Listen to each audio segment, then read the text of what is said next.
안녕하세요. 대강음악 시간 장쌤입니다. 이 영상은 지난 영상에 이은 인공지능 파트 2 영상입니다. 지난 영상은 제가 3일간 작업한 OAP와 3분간 클릭으로 작업한 OAP를 비교했습니다. 만약에 클라이언트가 두 개 다 만족했다라고 한다면 당연히 3분간 클릭해서 작업한 게 효율성이 높겠죠. 3일과 3분 이게 비교가 되는 시간이 아니잖아요.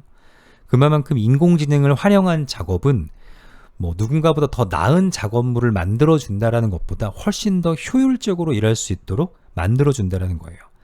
여기에서 지난 시간에는 3일과 3분을 비교했다면 오늘은 작업 방식을 한번 비교하는 영상을 만들어 보겠습니다.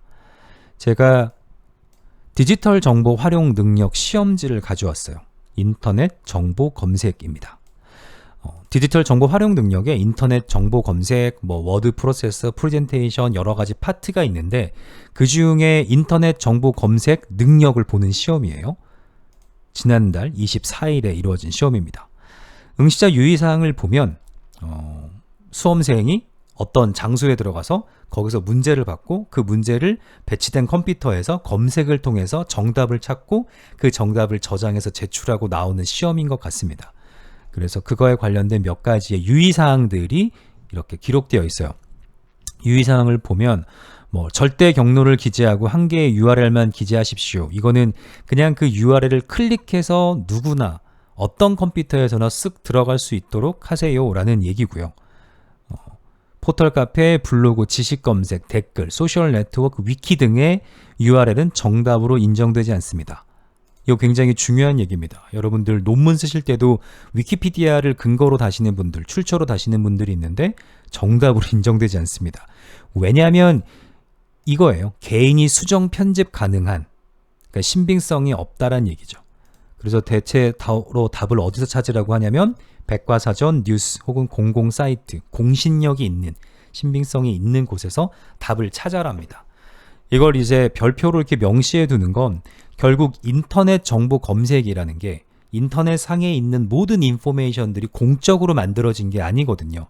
다 사적으로 만들어졌거나 아니면은 거기에 페이크도 많고 이런 것들을 걸러낼 수 있는 능력이 있느냐 없느냐, 얼마나 빨리 그것들을 걸러내고 정답을 찾아내느냐, 그 능력을 보는 게 인터넷 정보 검색이겠죠. 자, 문제를 보면 괄호는 블라블라블라, 괄호는 블라블라블라, 다음 괄호에 들어갈 말을 찾으시오예요. 이게 미션입니다. 기존의 방식대로 한번 문제를 푼다라고 생각해보죠. 괄호는 기존 금리가 상당히 하락한 상태여서 금리를 내리는 것만으로는 효과가 나타나기 힘들다고 판단될 때 블라블라, 중앙은행이 다양한 종류의 자산을 매입하여 시중의 통화의 공급을 증가시키는 정책이다. 내가 이거에 대한 답을 찾아야 돼요. 대체 이 정책이 뭐지? 를 찾아야 됩니다. 그럴 때 이렇게 카피해서 구글에 붙여보면 되겠죠. 원하는 결과가 나왔나요? 안 나오죠. 통화정책, 대출금리, 운영체제, 시장금리, 예금경로, 다양한 단어들이 뜨지만 뭐지 이게?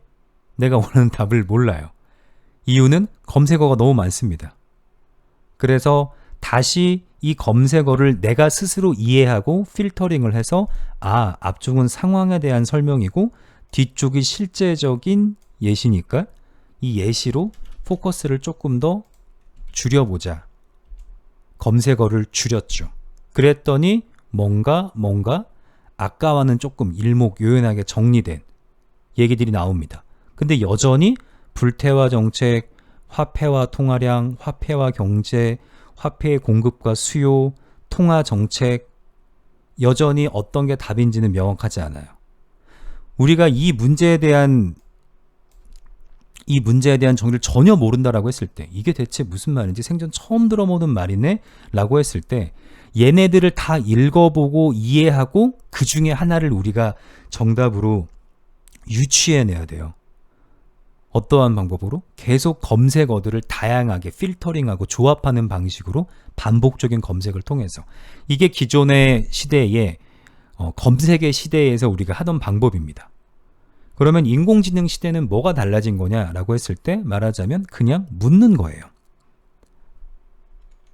이렇게 묻는 거겠죠. 중앙은행이 다양한 종류의 자산을 매입하여 통화의 공급을 증가시키는 정책이 뭐야?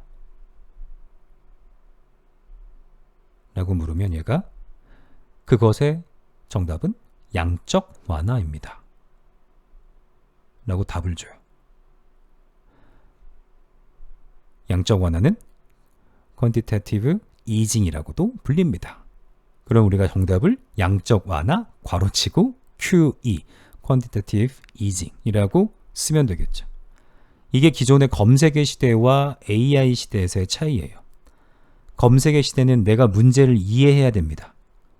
그리고 그 문제를 어떻게 미션을 컴플리트 할 수 있는지 솔루션을 내가 스스로 찾아서 필터링을 해나가면서 반복적으로 검색을 해야 돼요. 그 검색 방식이 효율적이고 정확할수록 여러분이 정답에 도달할 수 있는 속도가 빨라지겠죠. 그런데 AI 시대는 뭐예요? 그냥 내가 궁금한 걸 질문하면 돼요. 그러면 AI가 스스로 알아서 우리가 했던 작업들을 대신해줘서 정답을 내어줍니다. 그럼 우리가 해야 되는 건 이 정답이 맞는지에 대한 팩트 체크겠죠. 그러면 다시 양적 완화 파트를 카피해서 다시 구글에 대입해서 양적 완화란 무엇인지 검색해보고 금융시장이 정상적으로 작동하지 않을 때 중앙은행이 시중에 돈을 직접 공급하여 금융시장을 안정시키는 정책인 것이다. 이런 걸 팩트 체크를 확인해 보는 겁니다.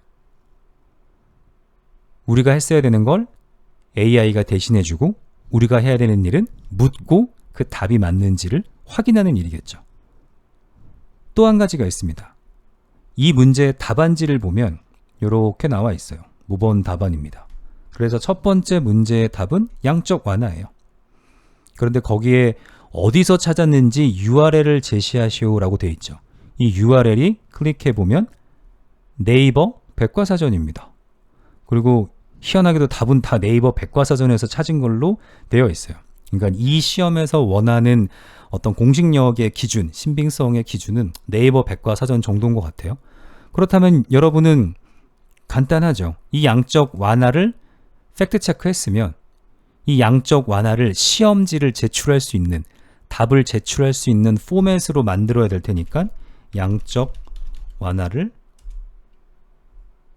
다시 네이버 지식백과에서 검색해서 그 중에 하나를 선택해서 풀 URL을 카피해서 제출하면 되겠죠. 그러니까 이제 AI 시대에 우리가 해야 될 일은 문제를 이해하기 위해서 필터링하고 반복적으로 검색하고 이런 과정들은 다 AI가 대체해 줄 거예요. 그러니까 AI한테 올바로 묻고 그 답이 올바라는지 팩트 체크를 하고 그거를 클라이언트라고 말하면 좀 그러겠지만 어쨌든 이 시험지를 채점하는 사람도 클라이언트니까 클라이언트의 요구대로 포매팅을 해주는 게 말하자면 이제 인간의 몫이 되는 거죠.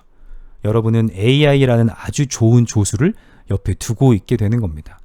그러니까 기존의 멀티미디어를 활용한다라고 했었던 모든 파트들이 다시 한번 점검 해봐야겠죠.